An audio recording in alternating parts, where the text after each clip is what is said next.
भारत माता की, भारत माता की। કેમ છે આપણું હેમનગર?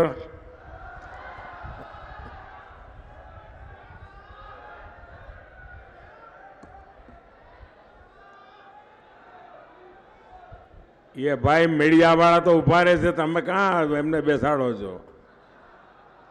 હવે મને ક્યાં સાબરકાંઠાને જોવાનું બાકી છે? તમે મને જોયેલો જ છે ને.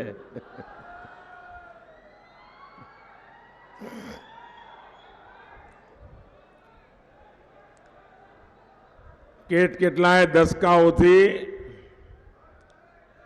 સાબરકાંઠા સાથેનો મારો નિકટ નાતો રહ્યો છે.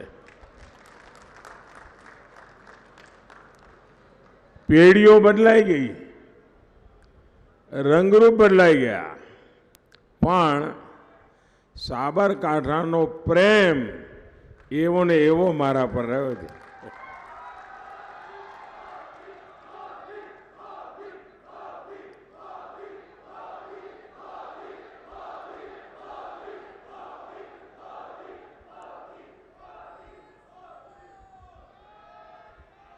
અને આપણો આ જે પ્યાર છે, આપણા જે આશીર્વાદ છે, એના કારણે મને આપ સૌ ઉપર ભારે ભરોસો પણ છે. સાથીઓ, કદાચ દુનિયાના લોકો મોદીને એક દેશના પ્રધાનમંત્રી તરીકે ઓળખતા હશે, પરંતુ દેશ માટે તો હું માત્ર ને માત્ર એક સેવક છું.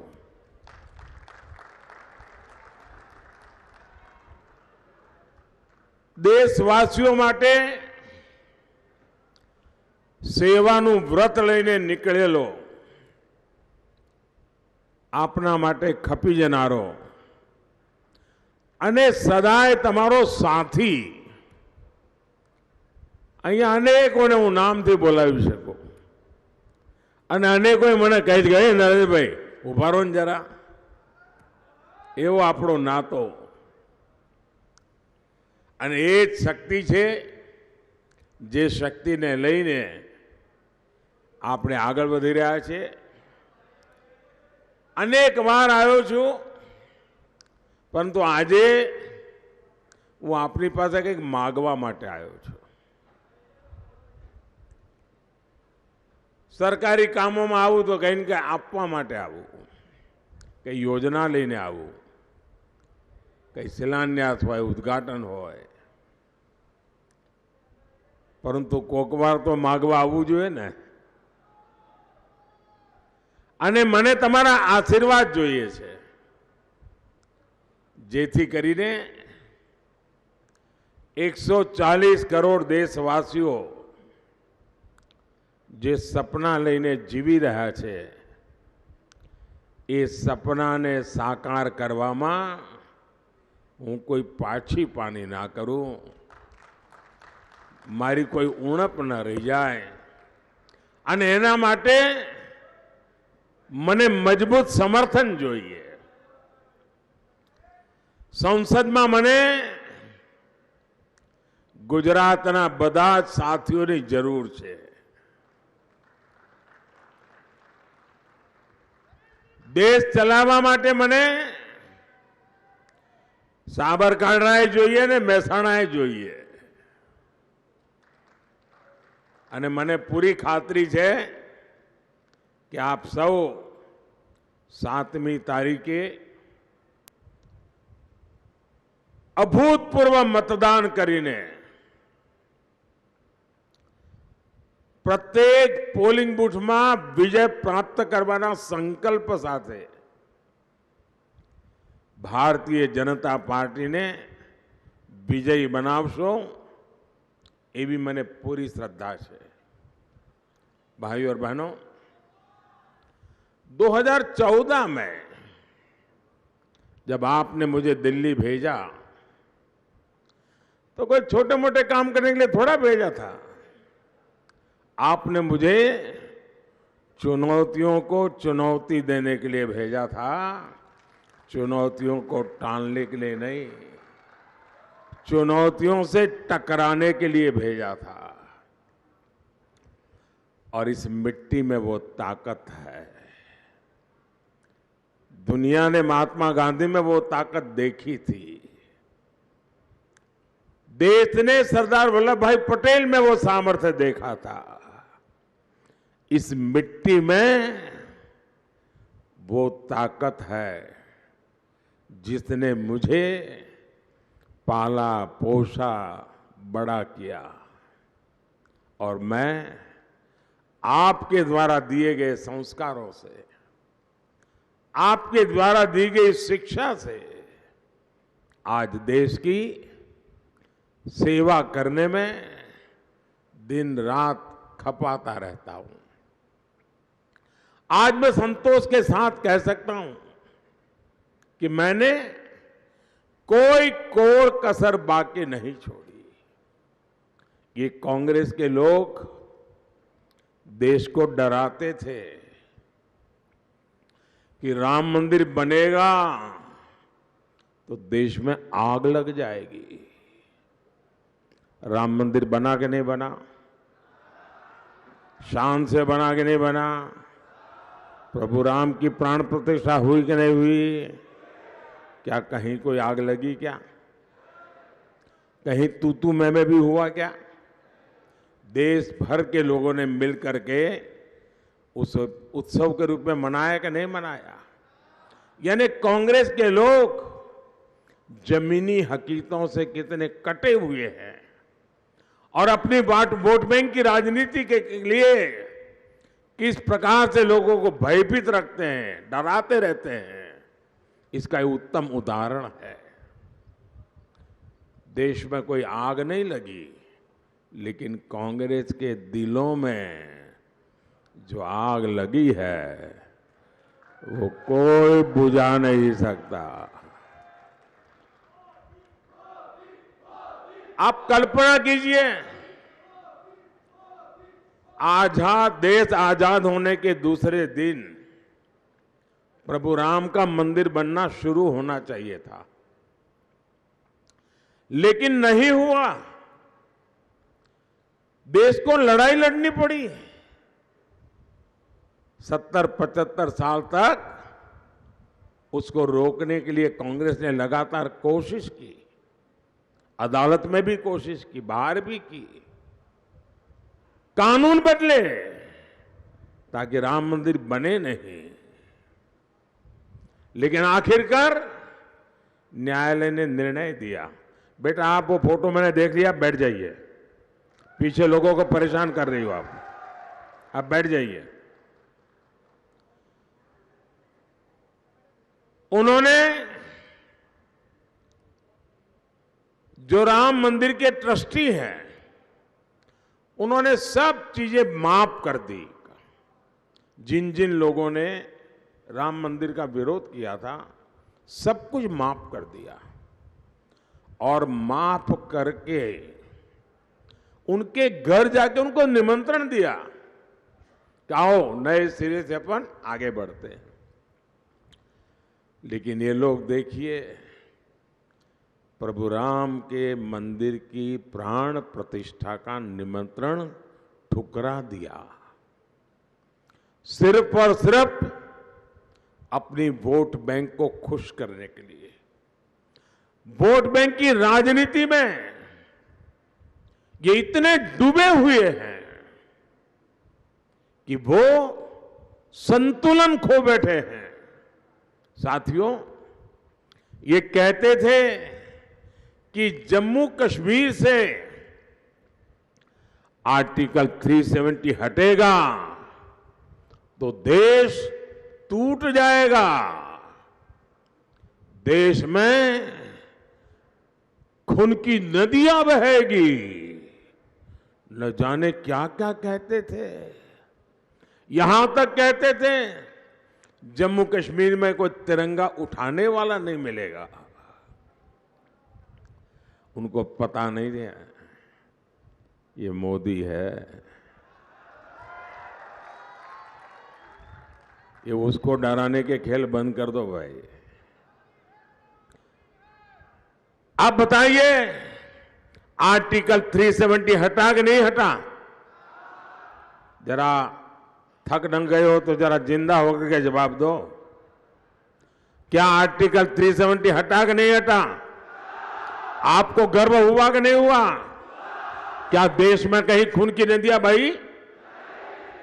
और आज लाल चौक में शान से, आन बान शान के साथ देश का तिरंगा लहरा रहा है कि नहीं लहरा रहा है?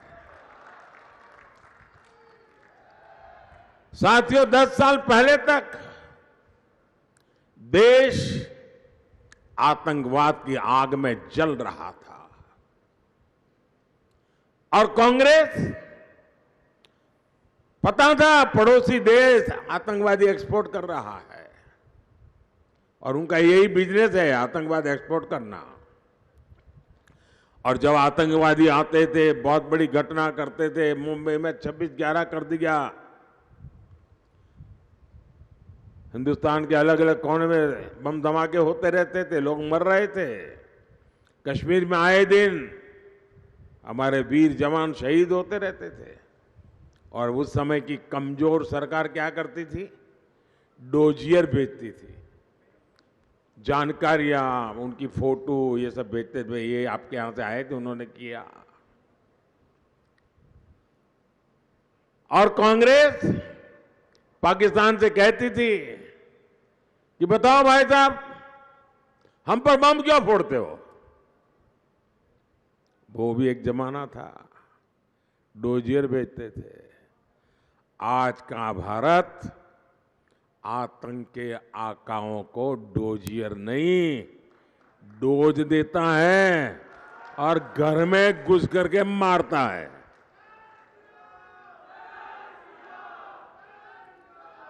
साथियों, हमारे देश में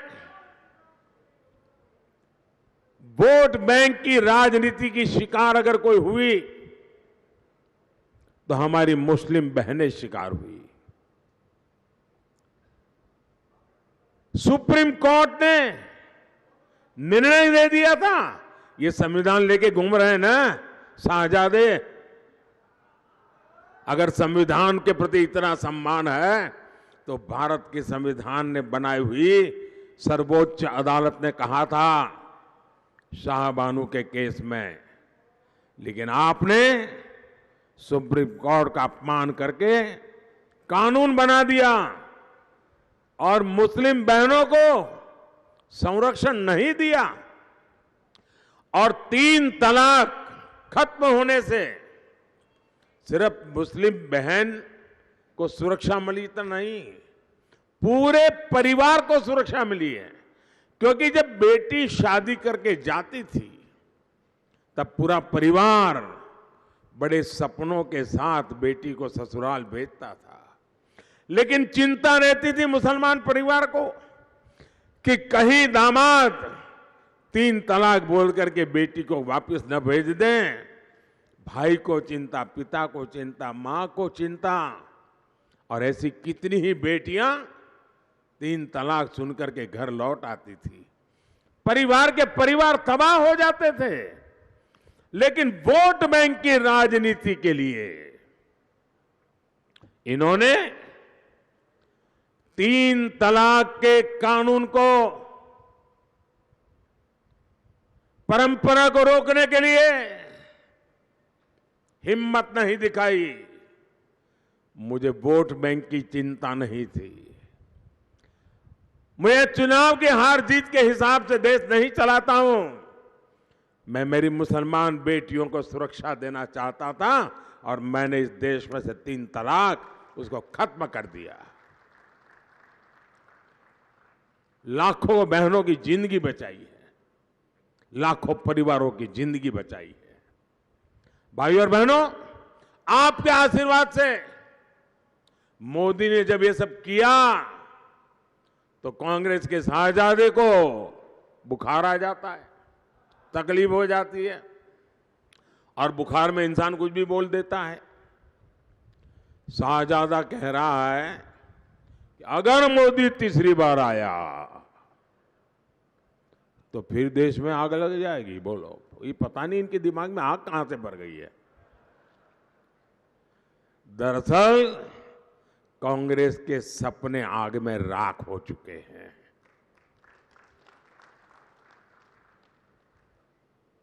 इस देश के लोगों ने कांग्रेस के हर इरादे को जान लिया है और इसलिए निराशा के गर्त में डूबी हुई कांग्रेस, जो अपनी पार्टी को नहीं बचा पाती है, जो अपनी पार्टी में जान नहीं भर सकते हैं, वह देश में सत्ता प्राप्त करने के लिए निकले हैं।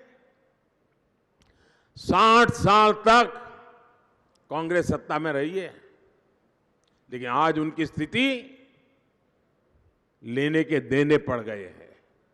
ये लोग सरेआम क्या भाषा बोलते हैं देश के विभाजन की। अरे भाई, 1947 में विभाजन देख करके देश तबाह हो गया और अभी भी उनके बड़े बड़े नेता देश के विभाजन की बातें करते हैं। और ये कांग्रेस के सारे जो चट्टे पट्टे हैं ना, इंडी गठबंधन, उनकी रणनीति एक ही है, देश में अराजकता फैलाओ, अस्थिरता फैलाओ, देश मुश्किल में आ जाए, लेकिन कैसे भी करके इन्हें मोदी को बदनाम करना है। उन्होंने 100 साल की आपदा, सबसे बड़ी आपदा कोरोना के दौरान यही खेल खेले। भारत का कोविड मिशन फेल हो, भारत का वैक्सीनेशन मिशन फेल हो, इसके लिए उन्होंने हर प्रकार के हथकंडे अपनाए। जब सीए कानून हम लाए तब भी उन्होंने नकारात्मक फैला करके देश में तूफान फैलाने की कोशिश की। आप मुझे बताइए, बंटवारे के समय तब के जो हिंदू, सिख, ईसाई पाकिस्तान में रह गए थे, क्या भारत के प्रति कोई जिम्मेदारी नहीं है? बंटवारा तो धर्म के आधार पर हुआ था ना, तो जो पीछे रह गए उनका क्या कसूर था? अब भारत ऐसे पीड़ितों को नागरिकता दे रहा है तो कांग्रेस को परेशानी हो रही है। साथियों, आज भी कांग्रेस अपनी हरकतों से बाज नहीं आ रही है। इन्होंने हर बार चुनाव हार जाए तो बहाना ढूंढते हैं, ईवीएम ने मार दिया, ईवीएम ने मार दिया, ईवीएम, और जहां जीत जाए तो चुप। ईवीएम के विरुद्ध देश को भड़काने का प्रयास कर रहे हैं। अभी सुप्रीम कोर्ट ने उनको ऐसा चांटा मारा, ऐसा चांटा मारा है, अब पता नहीं वो बोल नहीं पाएंगे कभी। अब इन्होंने क्या चलाया? संविधान खतरे में है, आरक्षण चला जाएगा। ये जो संविधान और आरक्षण की बातें करते हैं ना कांग्रेस वाले, बाबा साहब का, अंबेडकर का संविधान इन लोगों ने 60-70 साल तक राज किया, लेकिन पूरे देश में लागू नहीं कर पाए थे। कश्मीर में ये संविधान लागू नहीं हुआ था। कश्मीर में दलितों को, आदिवासियों को, पिछड़ों को आरक्षण नहीं मिलता था। ये बड़ी बड़ी बातें करते हैं। ये मोदी है जिसने आकर के 370 हटा करके संविधान को कश्मीर में लागू किया। कश्मीर के अंदर जो दलित हैं उनको 70 साल के बाद अधिकार मिले, आदिवासियों को अधिकार मिले, महिलाओं को अधिकार मिले, ओबीसी को अधिकार मिले। संविधान की पवित्रता हिंदुस्तान के हर कोने में सुरक्षित करने का काम मोदी करता है। क्यों? मोदी संविधान के प्रति समर्पित है। भाइयों बहनों, जब देश के दलित, आदिवासी, पिछड़े कांग्रेस को रिजेक्ट कर दिए हैं, आज देश में सबसे ज्यादा एमएलए एससी, एसटी, ओबीसी के बीजेपी के, सबसे ज्यादा एमपी एससी, एसटी, ओबीसी के बीजेपी के, उनका सब खाली हो गया है। और इसलिए अब उन्होंने कारोबार चलाया, फर्जी वीडियो, फेक वीडियो, सारा कारोबार फर्जी। उनकी बात कोई सुनता नहीं तो मोदी का चेहरा और मुंह में दूसरी बात डाल करके लोगों को दिखाते हैं। अरे भाई, तुम्हारे में हिम्मत हो तो तुम अपने चेहरे से बोल के दिखाओ ना। वो दम नहीं है और उनको पता है न देश उनको देखना चाहता है, न देश उनको सुनना चाहता है, न देश उनको स्वीकार करना चाहता है। और आज कांग्रेस पार्टी और पूरा उनका इंडी गठबंधन एक फेक फैक्ट्री बन चुका है। ये कहते हैं, खुद तो बड़ी बड़ी बातें कहते हैं, मोहब्बत की दुकान, लेकिन उनकी मोहब्बत की दुकान ऐसी है जो फेक सामान, फेक नारे, फेक वादे इसको बांटने में लगी हुई है। मोदी को बदनाम करने में वो कोशिश कर रहे हैं, लेकिन मुझे पूरा भरोसा है, मैं हिंदुस्तान में जहां जहां गया हूं, देश उनकी ये झूठी बातें, फर्जी बातें स्वीकार नहीं कर रहा है। पहले और दूसरे चरण में जो मतदान हुआ है, उनके होश उड़ गए हैं और बहानेबाजी खोज रहे थे। अब जो पूरा पराजय में भी मोरल विक्ट्री देखते हो, उन लोगों को देश की जनता कभी स्वीकार करने वाली नहीं है। और मुझे विश्वास है, मेरा गुजरात इस विजय यात्रा में सबसे आगे रहेगा। सबसे ज्यादा वोट गुजरात देगा, सबसे ज्यादा बूथ विजयी करके गुजरात देगा और सभी की सभी सीटें गुजरात देगा। साबरकांठा से एक प्राथमिक शिक्षिका इस बार चुनाव के मैदान में है। समाज के छोटे से छोटे व्यक्ति को सम्मान करना, ये भारतीय जनता पार्टी के पास समर्पण भाव से करने का इरादा रहता है। और इसलिए हमारी छोटी बहन शोभना आज आपके उम्मीदवार के रूप में हम लाए। महसाणा से हमारे मंजे हुए साथी हरिभाई पटेल, शोभना बहन भी खड़े हो जाए, और यहां बीजापुर में उपचुनाव है, उसमें हमारे चावड़ा जी, सीजे चावड़ा, बहुत पुराने मंजे हुए खिलाड़ी रहे हैं। लेकिन मैं कहूंगा कि वो कांग्रेस में तब भी मेरे एक शब्दों को कभी उन्होंने टाला नहीं है। आज मैं पब्लिकली कहता हूं और मुझे खुशी है कि आज वो हमारे साथी बनकर के गुजरात का भाग्य बदलने के में अपना योगदान देंगे। साथियों, हम सबकी जिम्मेवारी है कि हमें हर बूथ में कमल खिलाना है।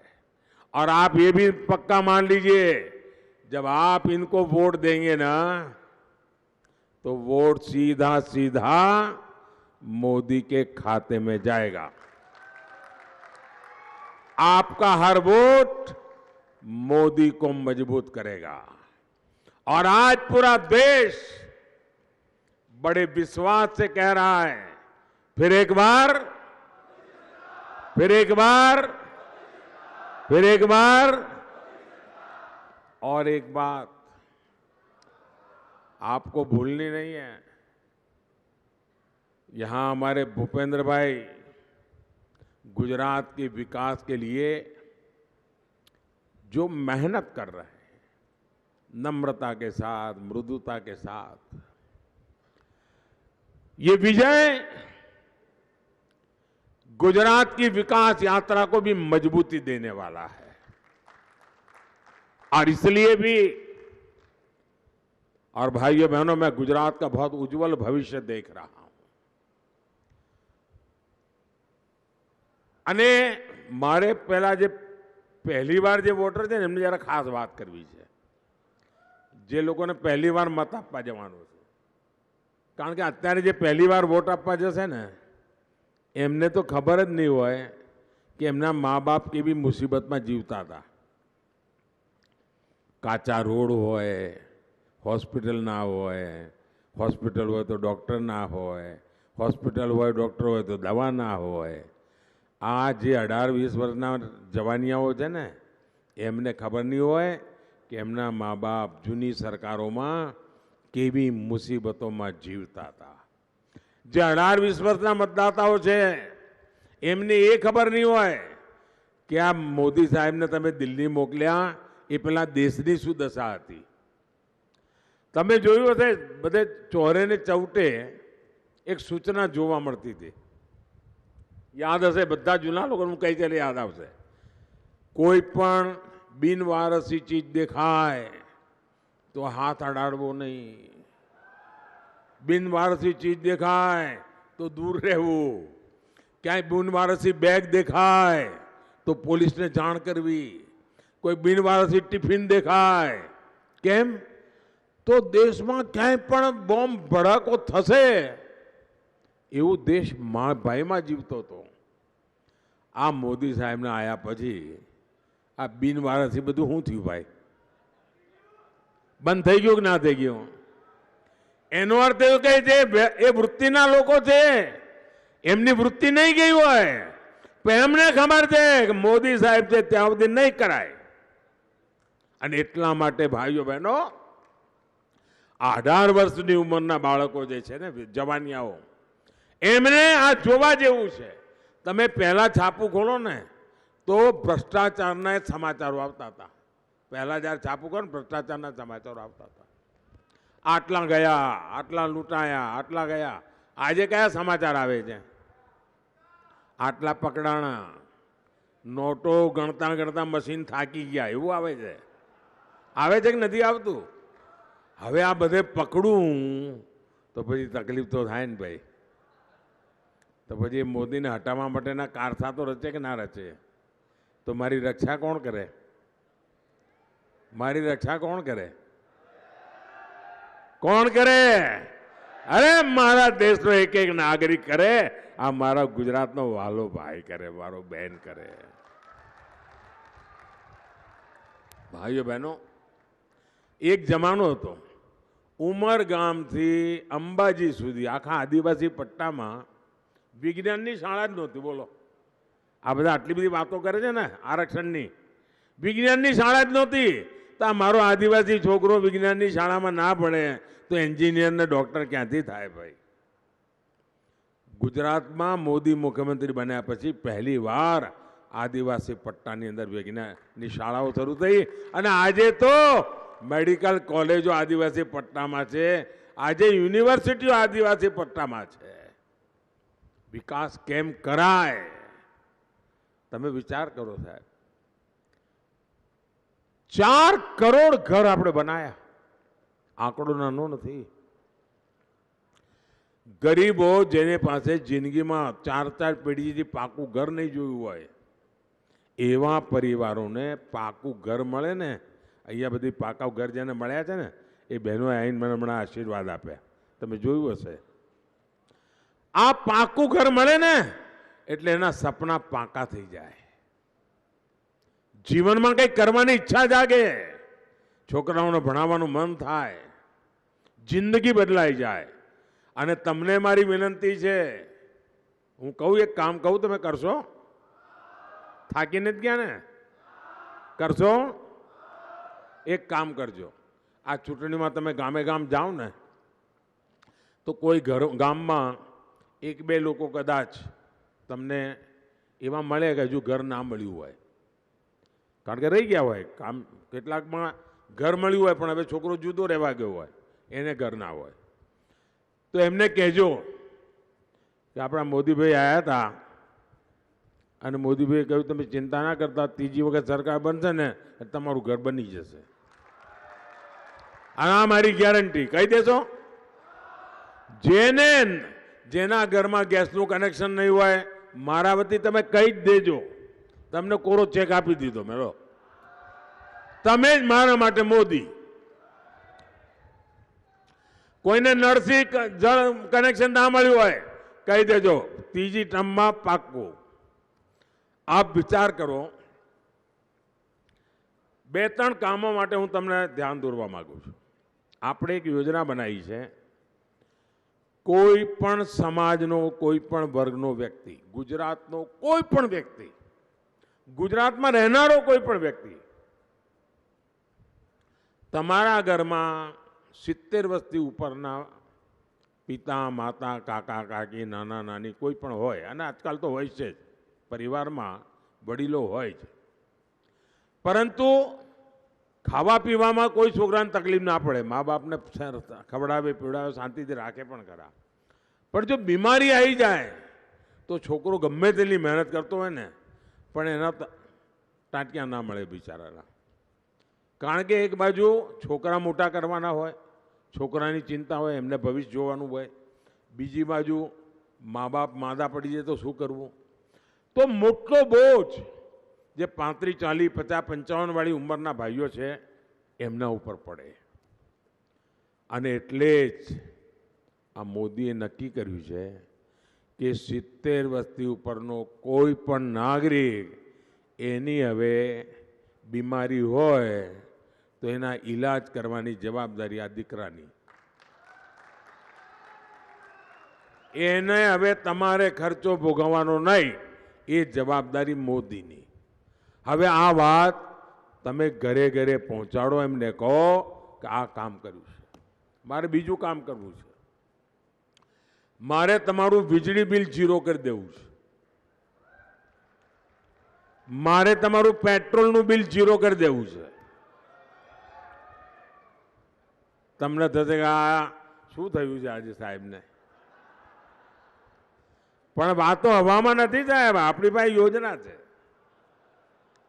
આપણે પીએમ સૂર્યઘર યોજના નક્કી કરી છે, અને આ પીએમ સૂર્યઘર યોજના અંતર્ગત સરકાર 50, 60, 70 હજાર રૂપિયા જેવી જરૂરિયાત એટલા રકમ આપે છે, અને તમારા ઘર ઉપર તમે સોલાર સિસ્ટમ ફિટ કરો, અને તમે જે વીજળી પેદા કરો તમારે જોઈએ તમે મફતમાં વાપરો, 0 બિલ, અને વધારાની વીજળી સરકાર ખરીદશે, એમાંથી તમે કમાણી કરો. આજે તમે વીજળીનું બિલ ભરો છો, મોદી એવા દિવસો લાવશે કે તમે વીજળીમાંથી કમાણી કરશો. બોલો આનાથી બીજું ખોટું શું? ને મારી વાત સમજાય છે કે લાગતું નથી સમજતા હોય એવું? હે, આમ એકદમ ધ્યાનમગ્ન થઈ ગયા છો આજે. તમે વિચાર કરો, વીજળી બિલ મફત. બીજું મેં કહ્યું તમારું પેટ્રોલનું બિલ. હવે જમાનો ઇલેક્ટ્રિક વ્હીકલનો આવવાનો છે, એટલે તમારી પાસે સ્કૂટી હોય, સ્કૂટર હોય, કાર હોય, તો આજે તમને ઘરેથી નીકળો 100-200 રૂપિયાનું પેટ્રોલ ભરાવવું પડે. હવે ઇલેક્ટ્રિક વ્હીકલ આવશે એટલે તમારા ઘરમાં જ જે વીજળી છે, તમારું વાહન રાત્રે ચાર્જ થઈ જાય, સવારે નીકળી પડો, 1 રૂપિયાનો પણ તમને પેટ્રોલનો ખર્ચો નહીં. હવે તમે મને કહો કે આ દેશનો જે મધ્યમ વર્ગ છે એનું જીવન કેટલું બદલાઈ જશે, અને એ પૈસા પોતાના પરિવારના કલ્યાણ માટે, પરિવારના સપના પૂરા કરવા માટે કેટલા બધા વાપરી શકશે. આપ જુઓ, ગુજરાત ગર્વ કરે. આજે દુનિયાનું સૌથી મોટું સ્ટેચ્યુ ક્યાં? દુનિયાની સૌથી મોટી ઓફિસની એરિયા કોનો? સુરતનો. દુનિયામાં સૌથી મોટું સ્ટેડિયમ ક્યાં? આ તાકાત છે ગુજરાતની ભાઈ. અને હવે ઇલેક્ટ્રિક વ્હીકલ બનવાના કામ ગુજરાતમાં થવાના, વિમાન બનવાના કામ ગુજરાતમાં થવાના, સેમી કન્ડક્ટરનું મોટું કામ જે દુનિયાના 4 કે 5 દેશમાં છે એ ગુજરાતમાં થવાનું. તમારે તો 2 હાથમાં લાડવા છે કે નહીં લ્યા? 5 આંગળી ઘીમાં છે કે નહીં? તો પછી મોદીને મજબૂત કરવાના કે ના કરવાના હોય? તો મારી તમારા બધા વિનંતી છે ભાઈઓ, ગમે તેટલી ગરમી હોય પણ પહેલા મતદાન પછી જલપાન. મંજૂર? મંજૂર? ભાગે પાયે બોલો ભારત માતા કી, ભારત માતા કી, ભારત માતા કી.